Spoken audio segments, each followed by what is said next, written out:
Hi friends, kinematics of machinery ఇది BTech mechanical engineering వాళ్ళకి second year second సెమిస్టర్లో ఉంటుంది. సో ఈ మధ్యలో కైనమాటిక్స్ ఆఫ్ మెషినరీ రిజల్ట్స్ చూసుకుంటే, యూనివర్సిటీ రిజల్ట్స్ చూసుకుంటే కొంతమంది స్టూడెంట్స్ ఫెయిల్ అవుతున్నారు ఈ సబ్జెక్ట్లో. సో స్టూడెంట్స్ తీసుకోవాల్సిన జాగ్రత్తలు ఏంటిదంటే ఈ సబ్జెక్ట్లో డయాగ్రామ్స్ అనేది మంచిగా నీట్గా వేయాలి.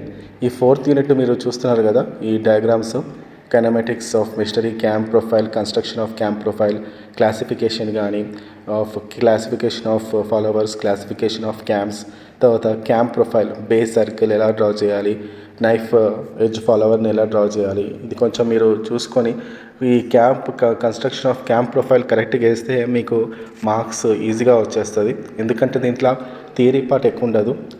ఆ క్వశ్చన్ అనేది మోస్ట్ ఆఫ్ ది స్టూడెంట్స్ అర్థం చేసుకోలేకపోతున్నారు.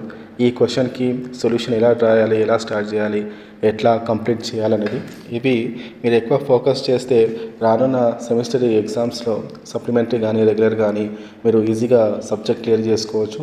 అదేవిధంగా మంచి మార్క్స్ కూడా స్కోర్ చేసుకోవచ్చు. సో ఇట్లా కైనమాటిక్స్ ఆఫ్ మెషినరీ ఎస్పెషల్లీ ఈ సబ్జెక్ట్లో డయాగ్రామ్స్ అనేది ఫోకస్ చేయాలి. ఎందుకంటే క్వశ్చన్ మ్యాక్సిమం వచ్చే క్వశ్చన్స్లో డయాగ్రామ్స్ అడగరు, కానీ మన సొల్యూషన్స్ మ్యాక్సిమం సొల్యూషన్ స్టార్ట్ అయ్యేది డయాగ్రామ్ డ్రా చేసే మనము ఎక్స్ప్లెనేషన్ అనేది ఇస్తాము. సో మీరు రాసే ఆన్సర్ బుక్లెట్లో కంపల్సరీగా డయాగ్రామ్ డ్రా చేసి మీరు ప్రెజెంటేషన్ ఆన్సర్ అనేది కరెక్ట్గా ప్రజెంట్ చేయండి. సో ఇప్పుడు వచ్చే సెమిస్టర్ ఎగ్జామినేషన్స్కి ఈ రకంగా మీరు చేసుకుంటే కంపల్సరీగా మీరు పాస్ అవుతారు.